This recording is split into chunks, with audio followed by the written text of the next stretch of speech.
പരിചയപ്പെടുത്തേണ്ട ആവശ്യമില്ല. സ്ഥാനാർത്ഥിയായി വന്നപ്പോൾ തന്നെ എല്ലാവരിലും അറിയപ്പെട്ട് കഴിഞ്ഞു. രമ്യ കുന്നമംഗലം പഞ്ചായത്തിന്റെ ബ്ലോക്ക് ഇപ്പോൾ ബാബുട്ട പറഞ്ഞ ബാബുട്ട ഒരു പഞ്ചായത്ത് പ്രസിഡന്റ് ആയപ്പോൾ രമ്യ ഓൾറെഡി ഒരു ബ്ലോക്ക് പഞ്ചായത്തിന്റെ പ്രസിഡന്റ് കൂടിയാണ്. രമ്യ നമ്മളോട് ഈ ഒരു തെരഞ്ഞെടുപ്പിനെ എങ്ങനെ കാണുന്നു, എങ്ങനെ നടത്തും എന്നതിനെ കുറിച്ച് സംസാരിക്കും. എല്ലാവർക്കും നമസ്കാരം. വൈകിയ ആളെയൊക്കെ ക്ഷമ ചോദിക്കുകയാണ്. നിങ്ങളുടെ വലിയൊരു പിന്തുണ നൽകുന്നുണ്ട്, തുടർന്നും ഉണ്ടാവണം എന്നുള്ളത് ആമുഖമായിട്ട് സൂചിപ്പിക്കുകയാണ്. ഇന്ത്യയുടെ രാഷ്ട്രപതിയായിരുന്ന ഈ ഒറ്റപ്പാലം വരുന്ന പ്രദേശത്തിനെ പ്രതിനിധീകരിച്ച KR നാരായണന്റെ കാലഘട്ടത്തിൽ തുടങ്ങി വെച്ച അല്ലെങ്കിൽ അദ്ദേഹം കണ്ട സ്വപ്നങ്ങളിൽ നിന്നുപോയ ആ വികസനങ്ങളിൽ നിന്ന് തുടങ്ങണം എന്ന് ആഗ്രഹിക്കുന്ന ഒരാളാണ്. ജീവിതത്തിൻ്റെ അനുഭവങ്ങളിലൂടെ കടന്നു വരുമ്പോഴാണ് യഥാർത്ഥത്തിൽ നമുക്ക് മുന്നോട്ട് യാത്ര ചെയ്യാനുള്ള ഊർജം ലഭിക്കുന്നത്. ആ രീതിയിൽ നോക്കുമ്പോൾ നിലവിൽ ഒരു ബ്ലോക്ക് പഞ്ചായത്ത് പ്രസിഡന്റ് എന്നുള്ള രീതിയിൽ പ്രത്യേകിച്ച് കേന്ദ്ര ഗവൺമെന്റിന്റെ പദ്ധതികളെല്ലാം ഇംപ്ലിമെന്റ് ചെയ്യുന്നത് ബ്ലോക്ക് പഞ്ചായത്തിലാണ്. ആ ബ്ലോക്ക് പഞ്ചായത്തിനകത്ത് നിലവിൽ ചെയ്യുന്ന പദ്ധതികളെല്ലാം നല്ല രീതിയിൽ മുന്നോട്ട് കൊണ്ടുപോകാൻ സാധിച്ച ഒരു ബ്ലോക്ക് പഞ്ചായത്ത് പ്രസിഡന്റാണ്. ഞാനിങ്ങോട്ട് സ്ഥാനാർത്ഥിയായി വരുന്നതിന് മുൻപ് തന്നെ കേന്ദ്ര ഗവൺമെന്റിന്റെ IAY പദ്ധതി, ഭവന പദ്ധതി ആദ്യം പൂർത്തീകരിച്ച ഒരു ബ്ലോക്ക് പഞ്ചായത്ത് പ്രസിഡന്റായിട്ടാണ് ഞാൻ ഇങ്ങോട്ട് കടന്നു വന്നത്. ഇപ്പൊ നിലവിൽ ആ പദ്ധതി ഇല്ല, PMAY ആയി. പ്രധാനമായും വീടുകൾക്ക് ഇന്ത്യയുടെ പ്രധാനമന്ത്രിയായിട്ട് രാഹുൽ ഗാന്ധി കടന്നു വരുമ്പോൾ ഭവന പദ്ധതി വീണ്ടും ഇന്ദിരാ ആവാസ് യോജന തിരിച്ച് കൊണ്ടുവരാനുള്ള നടപടികൾ സ്വീകരിക്കും. സ്ഥാനാർത്ഥി എന്നുള്ള രീതിയിൽ ആലത്തൂർ പാർലമെന്റ് മണ്ഡലത്തിന്റെ വിവിധ പ്രദേശങ്ങളിലൂടെ സന്ദർശിച്ച സമയത്ത് ആദ്യം എനിക്ക് ലഭിച്ച ഒരു നിവേദനം എന്ന് പറയുന്നത് വടകരപ്പതി എരുത്തേപതി പഞ്ചായത്തില് യാത്ര ചെയ്ത സമയത്ത് അവർ നമ്മളെ സ്വീകരിച്ചു കഴിഞ്ഞ ശേഷം അവരുടെ അനുഭവങ്ങൾ പങ്കുവച്ചു. പ്രളയം വന്നതിന് ശേഷം ഉത്തരവാദിത്തപ്പെട്ട ആരും അങ്ങോട്ട് തിരിഞ്ഞു നോക്കിയിട്ടില്ല. അതേപോലെ തന്നെ അവിടെ 2 പഞ്ചായത്തുകളെ തമ്മിൽ ബന്ധിപ്പിക്കുന്ന അണുപ്പൂർ പാലം അത് പുനഃസ്ഥാപിക്കലാണ് അവിടെ ആദ്യമായിട്ട് കൊടുക്കേണ്ടത് എന്നാണ് പറഞ്ഞത്. കാരണം രോഗികൾ കൂടുതൽ യാത്ര ചെയ്യാൻ ഉപയോഗിക്കുന്ന ഒരു പാലമാണ്, റോഡും പാലവും കൂടി ചേർന്നതാണ്.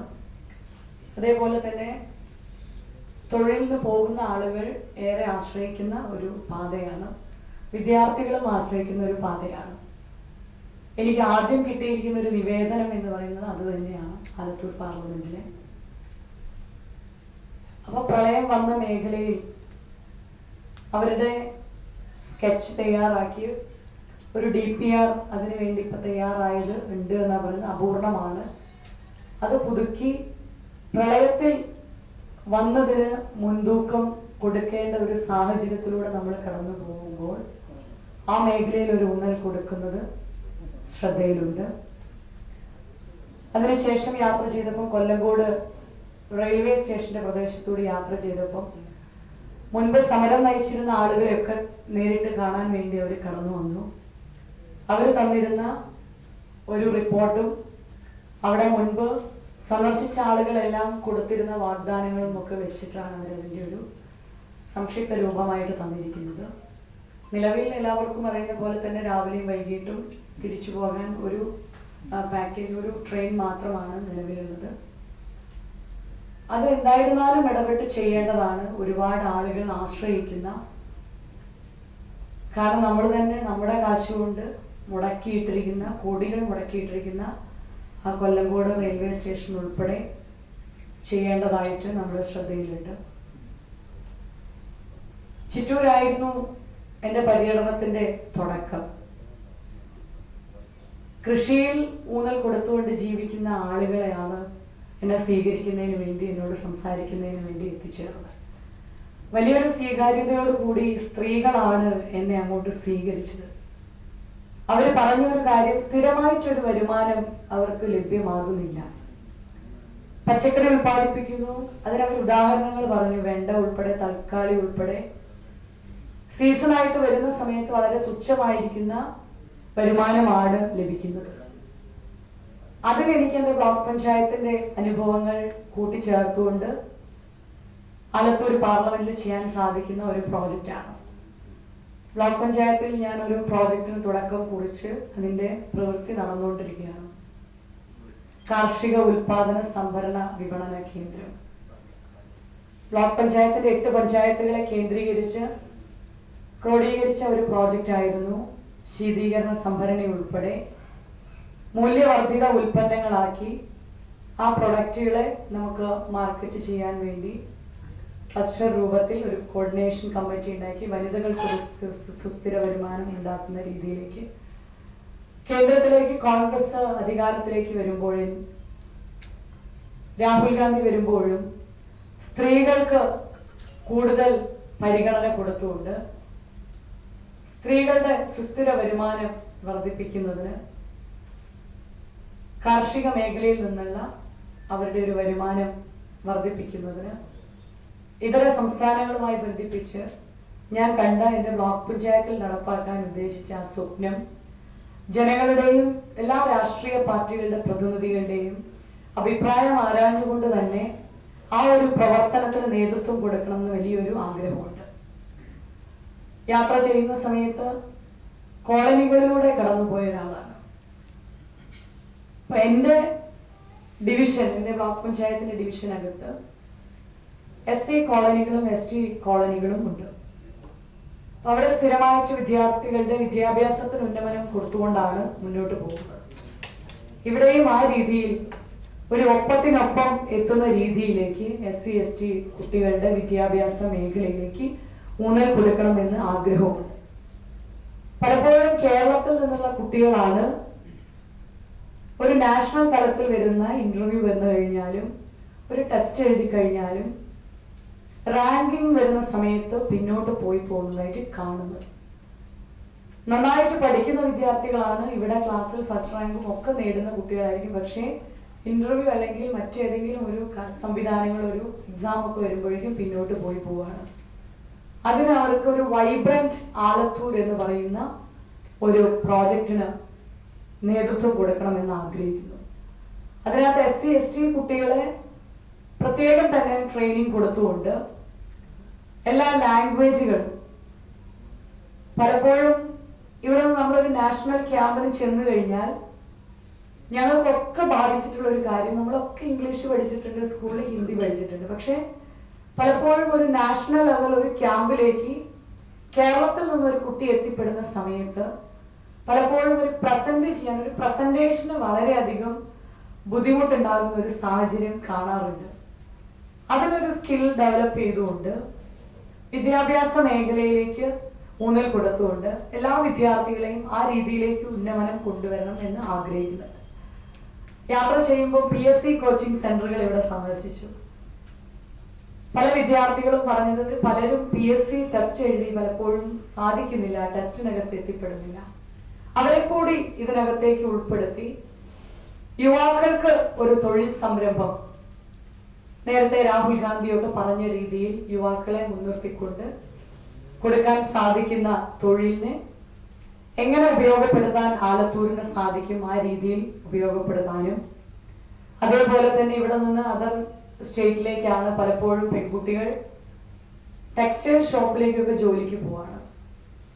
രാവിലെ കോളനി കയറാൻ ചെന്ന് ചിറ്റൂർ പ്രദേശത്തൊക്കെ ചെല്ലുമ്പോഴേക്കും അവർ വളരെ നേരത്തെ തന്നെ ജോലിക്ക് പോവാണ്. പക്ഷെ ഏറെ വൈകിയാണ് തിരിച്ചെത്തുന്നത്. അങ്ങനെ രാവിലെ പോയിട്ട് കാണാൻ സാധിക്കാത്തതുകൊണ്ട് വൈകുന്നേരത്തേക്ക് ഷെഡ്യൂളാക്കി വൈകിട്ട് വന്നപ്പോഴേക്കും അവർ പറയുന്ന ഒരു കാര്യം, ഞങ്ങൾക്ക് കിട്ടുന്ന വരുമാനത്തിൽ നിന്ന് യാത്രാ കൂലിക്കാണ് കൂടുതലായിട്ട് പോകുന്നത്. ഈ നാട്ടിലേക്ക് ഒരു വ്യവസായം ഏതെങ്കിലും ഒന്ന് വന്നാൽ ഞങ്ങൾക്ക് അതൊരു തൊഴിലെടുക്കാൻ സാധിക്കുമെന്ന് അവർ സൂചിപ്പിച്ചു. ഈ പ്രദേശത്തെ പരിസ്ഥിതിയെ സംരക്ഷിച്ചുകൊണ്ട് തന്നെ ചെയ്യാൻ പറ്റുന്ന വ്യവസായങ്ങൾ ഏതാണ് എന്ന് ഡീറ്റെയിൽ പ്രോജക്റ്റ് റിപ്പോർട്ട് തയ്യാറാക്കി ആ DPR അനുസരിച്ച് മുന്നോട്ട് കൊണ്ടുപോകണമെന്ന് ആഗ്രഹിക്കുക. അതേപോലെ തന്നെ നേരത്തെ സൂചിപ്പിച്ച പോലെ തന്നെ കൃഷിയിടങ്ങളാണെങ്കിലും കോളനി പ്രദേശമാണെങ്കിലും എപ്പോഴും സ്ത്രീകളാണ് ഈ ജലത്തിന്റെ ലഭ്യത കുറവ് കൊണ്ട് പ്രയാസങ്ങൾ അനുഭവപ്പെടുന്നത്. പലപ്പോഴും അവരുടെ ഇപ്പം നമുക്ക് തന്നെ അറിയാം, നമ്മുടെ പരിപാടികളുമായിട്ട് പോകുന്ന സമയത്ത് ഞങ്ങള് കുടിവെള്ളം വരാൻ വേണ്ടി കാത്തിരിക്കുകയാണ്, അതുകൊണ്ടാണ് ഇങ്ങോട്ട് എത്താൻ താമസിച്ചത് എന്ന് പറയുന്ന ഒരു അവസ്ഥ പലപ്പോഴും നമുക്ക് കാണാൻ സാധിച്ചു. പലപ്പോഴും മൺകുടങ്ങളുമായിട്ട് അവർ നിൽക്കുന്നത് കാണുമ്പോൾ അവിടെ വഴിയിൽ നിന്നിട്ട് യാദൃശ്ചികമായിട്ട് കാണാൻ സാധിച്ചിട്ടുണ്ട്. ഈ നാട്ടിലെ കുടിവെള്ളത്തിന്റെ പ്രശ്നത്തിനും അതേപോലെ തന്നെ കൃഷിയിലേക്ക് കൂടുതൽ വിളവെടുപ്പ് നടത്തുന്നതിന് വേണ്ടിയിട്ട് ജലസേചന പദ്ധതികൾ, ഇറിഗേഷൻ പദ്ധതികൾക്കും ഊന്നൽ കൊടുത്തുകൊണ്ട് നേരത്തെ മുൻപ് ഞാൻ നിങ്ങളോട് സൂചിപ്പിച്ച പോലെ തന്നെ കനാലുമായി ബന്ധപ്പെട്ടതിൽ നിന്ന് ആളിയാർ പറമ്പിക്കുളം പ്രദേശത്ത് എന്താണോ കേന്ദ്രത്തിന്റെ ഭാഗത്ത് നിന്ന് ഇടപെടാൻ സാധിക്കുന്നത്, ഏത് രീതിയിലാണ് നമ്മളുമായിട്ട് വെച്ചിരിക്കുന്ന എഗ്രിമെന്റിൽ കൃത്യമായ രീതിയിൽ ജലസ്രോതസ് നമുക്ക് കൂട്ടി ഉപയോഗിക്കാൻ സാധിക്കുന്നത്, ആ മേഖലയ്ക്ക് ഒരു ഇടപെടൽ നടത്താൻ കൃത്യമായിട്ടും അതിനുള്ള ഒരു ഉത്തരവാദിത്വം ജനപ്രതിനിധികൾ തന്നെയാണ്. നമ്മളെ തെരഞ്ഞെടുത്ത് കഴിയുമ്പോൾ നമ്മൾ കൊടുക്കുന്ന വാഗ്ദാനങ്ങൾ ചെയ്യുന്നതേ നമ്മൾ പറയാൻ പറ്റൂ. ആ പറയുന്നത് ചെയ്തിരിക്കണം. കോൺഗ്രസ് മുന്നോട്ട് വെച്ചിരിക്കുന്ന ആ ആശയവുമായി എന്താണോ നമുക്ക് ആളുകൾ ആവശ്യപ്പെടുന്നത്, കൂടുതൽ ആലത്തൂർ പാർലമെന്റിനെ കുറിച്ച് പഠിച്ചു വരുന്ന സമയത്ത് ആളുകളുടെ ഭാഗത്തു നിന്ന്, വോട്ടർമാരുടെ ഭാഗത്തു നിന്ന് പലപ്പോഴും ഒരു ജനപ്രതിനിധി ആയി എന്ന് പറഞ്ഞ് പലപ്പോഴും നിവേദനങ്ങൾ ഏറ്റുവാങ്ങാൻ ഒരു ഭാഗ്യം കൂടി ലഭിച്ച ഒരാളെന്നുള്ള നിലയ്ക്ക് ജനങ്ങളുടെ ഭാഗത്തു നിന്ന് ഞാൻ ചിന്തിക്കുന്ന എൻ്റെ പ്രോജക്റ്റും, ജനങ്ങൾ ആ പ്രോജക്റ്റിനെ ആഗ്രഹിക്കുന്നു, ജനങ്ങൾ ആ പ്രോജക്റ്റിനെ രണ്ട് കൈ നീട്ടി സ്വീകരിക്കാൻ തയ്യാറാണ് എന്ന് തോന്നുന്നത്, ജനങ്ങളുമായി സംവദിച്ച് പരിസ്ഥിതിയെ ഒരു ഗ്രീൻ പ്രോട്ടോകോൾ സംവിധാനത്തിലൂടെ പരിസ്ഥിതിക്ക് ദോഷമില്ലാത്ത രീതിയിൽ നിലവിലുള്ള പരിസ്ഥിതിയെ സന്തുലിതാവസ്ഥ നിലനിർത്തിക്കൊണ്ടുള്ള പ്രവർത്തനത്തിന് ഊന്നൽ കൊടുക്കുമെന്നുള്ളതാണ് എനിക്കിപ്പം നിങ്ങളോട് സൂചിപ്പിക്കാനുള്ളത്, പറയാനുള്ളത്. നന്ദി, നമസ്കാരം. ഇപ്പൊ നിലവിൽ നിങ്ങൾക്ക് എടുത്തു നോക്കിയാൽ അറിയാം, ഈ നമ്മുടെ സോഫ്റ്റ്വെയറിനകത്ത് വന്നിരിക്കുന്ന എക്സ്പെൻഡിച്ചറാണ് പത്രമാധ്യമങ്ങളിലൂടെ പുറത്തേക്ക് വന്നിരിക്കുന്നത്. നേരത്തെ തന്നെ കേരള സർക്കാരിന്റെ ട്രഷറി ബേൺ നിലവിൽ വന്നതുകൊണ്ട് നമ്മളതെല്ലാം നേരത്തെ ക്യൂ ലിസ്റ്റിലേക്കാണ്. പ്രളയം വന്നതിന് ശേഷം നമുക്ക് സർക്കാർ മുന്നോട്ട് വെച്ചിരിക്കുന്ന നിബന്ധനകളുണ്ട്, ഓരോ മാസവും ചെലവഴിക്കേണ്ട എക്സ്പെൻഡിച്ചറുമായിട്ട്. ഇപ്പൊ നിലവിൽ 90% എക്സ്പെൻഡിച്ചർ എത്തിയിരിക്കുന്ന ഒരു ബ്ലോക്ക് പഞ്ചായത്താണ്. അത് ക്യൂ ലിസ്റ്റിലാണ്, ട്രഷറിയിൽ എത്തിയിരിക്കുന്നതാണ്. പക്ഷെ അത് സോഫ്റ്റ്വെയറിനകത്തേക്ക് വരാത്തത് കൊണ്ട് സോഫ്റ്റ്വെയറിൽ നമുക്ക് വരുമ്പം ബ്ലോക്ക് പഞ്ചായത്തുകളുടെ എല്ലാ പ്രസിഡന്റുമാരുടെ മൊബൈലിലേക്കും SMS വഴി ഔദ്യോഗിക ഫോൺ നമ്പറിലേക്ക് SMS വഴി പോകുന്ന ആ ഒരു എക്സ്പെൻഡിച്ചറാണ് ഇപ്പം 138 എന്ന് പറഞ്ഞ് കാണിച്ചിരിക്കുന്നത്. അത് ഏപ്രിൽ മാസത്തോടു കൂടി ആ ട്രഷറി ബേൺ നീങ്ങി കഴിഞ്ഞാൽ അത് മാറുമെന്നുള്ളതാണ് നമ്മൾ സർക്കാരിൻ്റെ അടുത്ത് അന്വേഷിച്ചപ്പോഴും പറഞ്ഞത്. ബഹുമാനപ്പെട്ട ധനകാര്യ വകുപ്പ് മന്ത്രിയെ നേരത്തെ സൂചിപ്പിച്ചിരുന്നു, ട്രഷറി ബേൺ ചെയ്യാനാവുന്നതുകൊണ്ട് എല്ലാം ക്യൂ ലിസ്റ്റിലേക്ക് ആയിരിക്കും എന്നുള്ളത് നേരത്തെ സൂചിപ്പിച്ചിരുന്നു. അതിന്റെ അടിസ്ഥാനത്തിലാണ് ആ എക്സ്പെൻഡിച്ചർ അങ്ങനെ കാണുന്നത്.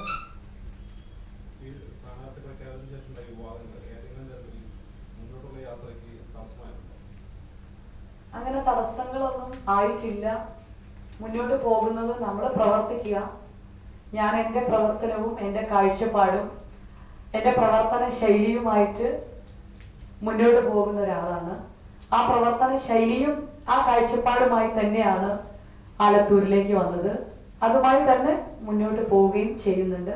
അതിനകത്ത് പ്രതിസന്ധികൾ വന്നാലും അത് തരണം ചെയ്യാനുള്ള അനുഗ്രഹം ദൈവത്തിന്റെ ഭാഗത്തു നിന്നും UDFന്റെ ഭാഗത്തു നിന്നുള്ള പിന്തുണയും ജനങ്ങളുടെ വലിയൊരു പിന്തുണയും ഏറെ സഹായമായിട്ടാണ് മുന്നോട്ട് പോകുന്നത്.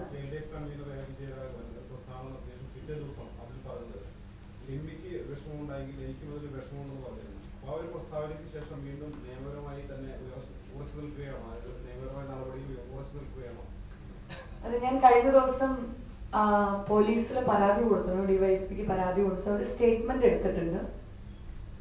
വ്യക്തിപരമായിട്ട് മാനസികമായിട്ട് ഒരല്പം വേദന തോന്നി. കാരണം ഒരു മകളാവാൻ പ്രായമുള്ള ഒരു രീതിയിൽ അത്തരം പരാമർശങ്ങൾ നമ്മൾ രാഷ്ട്രീയപരമായിരിക്കുന്ന ഒരു ആശയപരമായിരിക്കുന്ന ഒരു മത്സരത്തിലാണ്.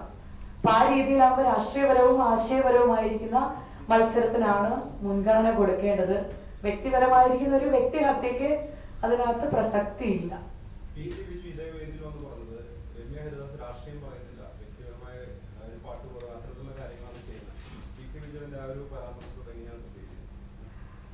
അദ്ദേഹം എന്ത് പറഞ്ഞു എന്നുള്ളതിൽ പ്രസക്തിയില്ല.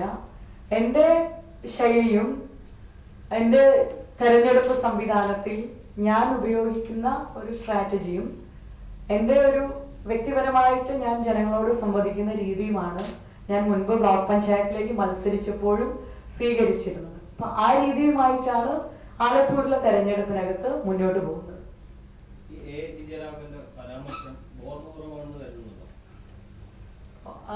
ഞാനത് ആ പരാമർശം കണ്ടത് സോഷ്യൽ മീഡിയയിലൂടെ തന്നെയാണ്. അതിനുശേഷം വീണ്ടും അത് 1-2 തവണ വന്നതായിട്ട് കണ്ടു. അപ്പം ആ രീതിയിൽ വരുമ്പം അതൊരു സാധാരണമായിട്ട് അസ്വാഭാവികമായിട്ട് വന്നതായിരിക്കില്ല എന്നുള്ളതാണ് എൻ്റെ ഒരു നിഗമനം.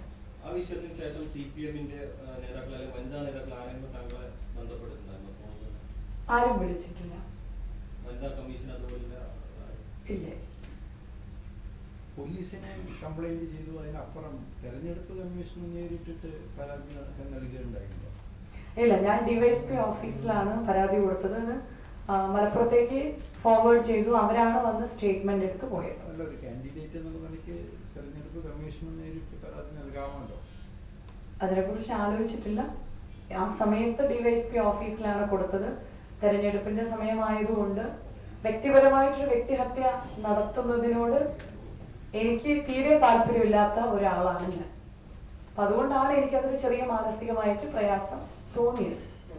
പോലീസ് മൊഴിയെടുത്തു എന്ന് പറഞ്ഞല്ലോ, അതിന് എന്തെങ്കിലും തുടർ നടപടികളായിട്ട് അറിയിച്ചോ? ഇല്ല, പോലീസ് കഴിഞ്ഞ ദിവസമാണ് മൊഴി എടുത്തിട്ട് പോയത്. അവരതിന്റെ തുടർ പ്രവർത്തനം, അവരതിന്റെ തുടർ അന്വേഷണം നടത്തുന്നുണ്ടായിരിക്കും.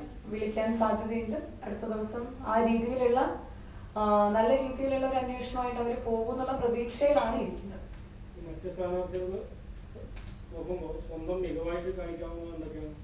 എന്റെ ആത്മവിശ്വാസമാണ്.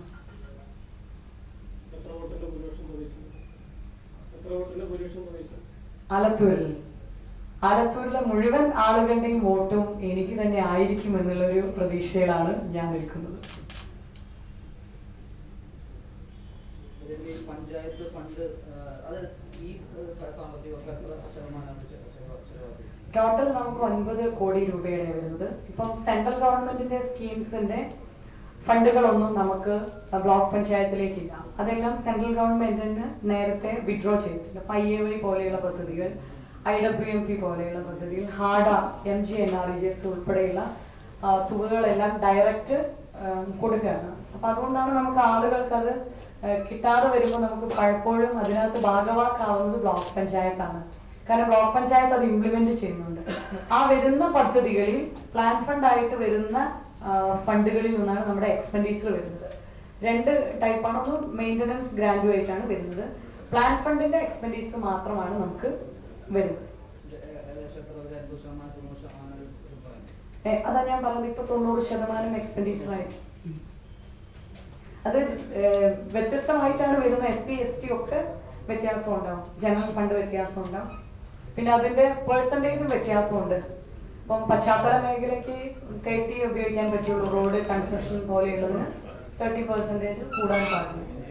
നേരെ മറിച്ച് ഉൽപാദന മേഖലയ്ക്ക് നമുക്ക് എത്ര വേണമെങ്കിലും കൂട്ടിവെക്കാം. കാർഷിക മേഖല, ഇറിഗേഷൻ, ജലസേചന പദ്ധതികൾ, കുടിവെള്ള പദ്ധതികളൊക്കെ നമുക്ക് എത്ര വേണമെങ്കിലും നമുക്ക് കൂട്ടിയിട്ട് ഫണ്ട് ഉള്ളതിനനുസരിച്ച് നമുക്ക് നമ്മുടെ പ്രദേശത്ത് ഓരോ പ്രദേശത്തുള്ള അനുകൂലമായിരിക്കുന്ന സാഹചര്യത്തിനനുസരിച്ച് നമുക്ക് വിനിയോഗിക്കാം. റോഡുകളുടെ വിഷയം ബ്ലോക്ക് പഞ്ചായത്തിനെ സംബന്ധിച്ച് 6 മീറ്റർ വീതി നിർബന്ധമാണ്. അപ്പൊ നമുക്ക് റോഡുകൾ അധികം എടുക്കാനുണ്ടാവില്ല. നേരെ മറിച്ച് സേവന മേഖലയിൽ കുടിവെള്ള പദ്ധതികളും ഇറിഗേഷൻ പ്രോജക്റ്റുകളും ജലസേചന പ്രോജക്റ്റുകളും കുളം നിർമ്മാണം, തോട് സംരക്ഷണം, ആ മേഖലയിലാണ് നമ്മൾ കൂടുതലായിട്ടും സാധാരണ നമുക്ക് ബ്ലോക്ക് പഞ്ചായത്ത് ഏറ്റെടുക്കേണ്ട ചുമതല എന്ന് പറയുന്നത്. പിന്നെ 2 പഞ്ചായത്തുകൾ തമ്മിൽ ബന്ധിപ്പിക്കുന്ന കുടിവെള്ള പദ്ധതികൾ, റോഡ് പദ്ധതികൾ, ജലസേചന പദ്ധതികളൊക്കെയാണ് ബ്ലോക്ക് പഞ്ചായത്തിന്റെ ചുമതല. അപ്പൊ ആ രീതിയിലുള്ള പ്രോജക്റ്റാണ് നമ്മൾ ഏറ്റെടുത്തത്.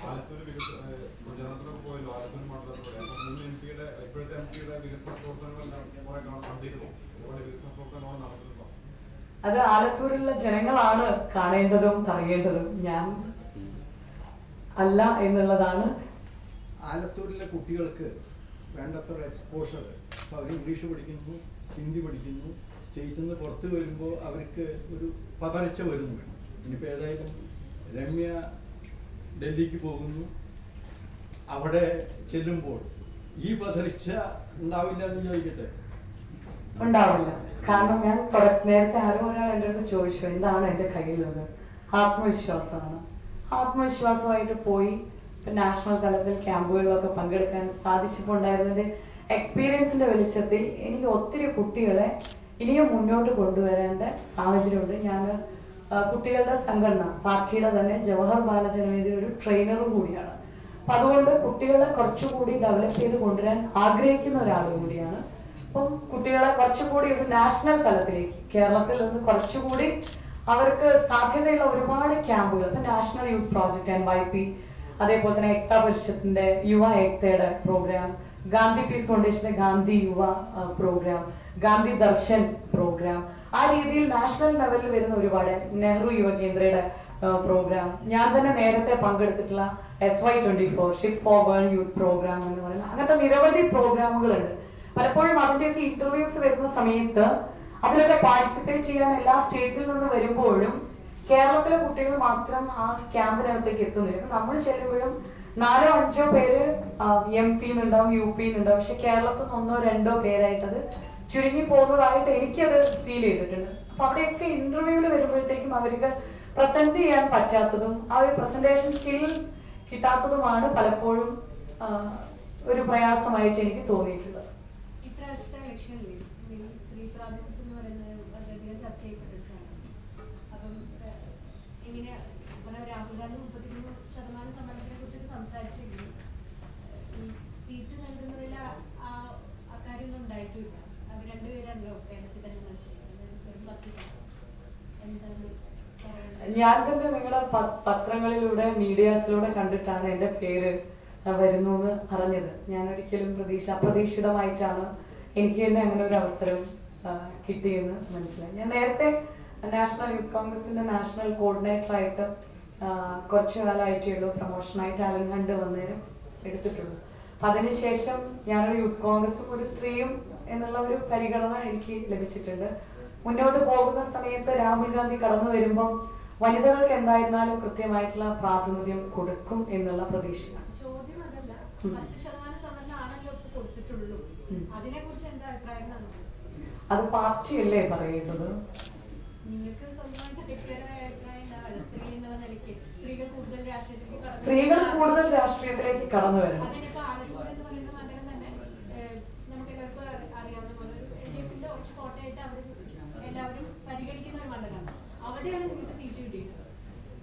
അതും കൂടി ചേർത്ത് വായിക്കുമ്പോൾ എങ്ങനെയാണ് നിങ്ങൾ കാണുന്നത്? ആര് പറഞ്ഞു? ആലത്തൂര് UDFന് കിട്ടാൻ പോകുന്ന ഒരു മണ്ഡലമാണ്. അപ്പൊ അതിനെ തള്ളിയിട്ടല്ല പാർട്ടി എന്നെ പരിഗണിച്ചത്. ഈ സീറ്റ് പിടിച്ചെടുക്കാൻ വേണ്ടിയിട്ട് വളരെ ശക്തമായിരിക്കുന്ന ഒരു കാൻഡിഡേറ്റ് ആണ് ഞാൻ എന്ന് കരുതിയിട്ടായിരിക്കും എന്നെ എന്റെ പാർട്ടി ഇങ്ങോട്ട് നിർത്തിയിരിക്കുന്നത്.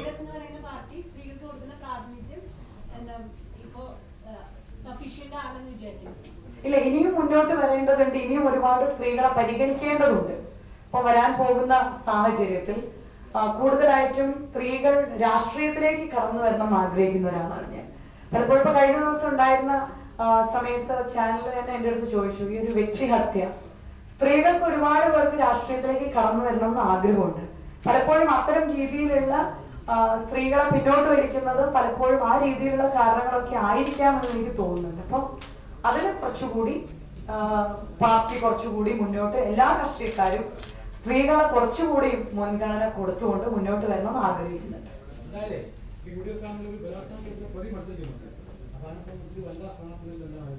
അതൊന്നും ഇപ്പൊ ഞാൻ പറയേണ്ട മറുപടി ആണെന്ന് എനിക്ക് തോന്നുന്നില്ല. അല്ല, ഞാൻ പറയേണ്ട മറുപടി ആണെന്ന് എനിക്ക് തോന്നുന്നില്ല.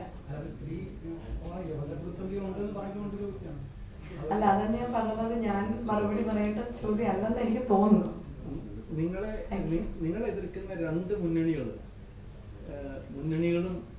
തുല്യ ശക്തിയുള്ളവരാണെന്ന് എനിക്ക് തോന്നുന്നു. നിങ്ങൾ ഒരു മുന്നണിയാണോ കൂടുതൽ നിങ്ങൾ എതിർക്കുന്നത്? രണ്ട് മുന്നണികളും ഈക്വൽ ആയിട്ടുള്ള എതിർപ്പ് വരുന്നുണ്ടോ? ഞാൻ ആശയപരമായിരിക്കുന്ന ഒരു മത്സരത്തിനാണ് ഇവിടെ തയ്യാറെടുക്കുന്നത്. കോൺഗ്രസ് ഈ രാജ്യത്ത് അധികാരത്തിലേക്ക് വരുമ്പോൾ, ഇന്ത്യയുടെ പ്രധാനമന്ത്രി കടന്നു വരുന്ന സമയത്ത്, രാഹുൽ ഗാന്ധി കടന്നു വരുന്ന സമയത്ത് ആ UPA സർക്കാരിന്റെ അംഗമാവാൻ ഭാഗ്യം ലഭിക്കണം എന്നുള്ളതാണ് എൻ്റെ ഒരു ചിന്ത. ആ UPA സർക്കാർ നേതൃത്വം കൊടുക്കുന്ന പദ്ധതികൾ വളരെ സൂക്ഷ്മതയോടും കൃത്യതയോടും കാര്യപ്രാപ്തിയോടും കൂടി നടപ്പിലാക്കാൻ വേണ്ടിയാണ് ഞാൻ ജനങ്ങളെടുത്ത് വോട്ട് ചോദിക്കുന്നത്.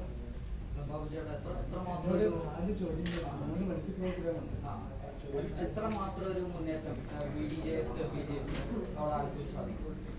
അവിടെ മുന്നേറ്റം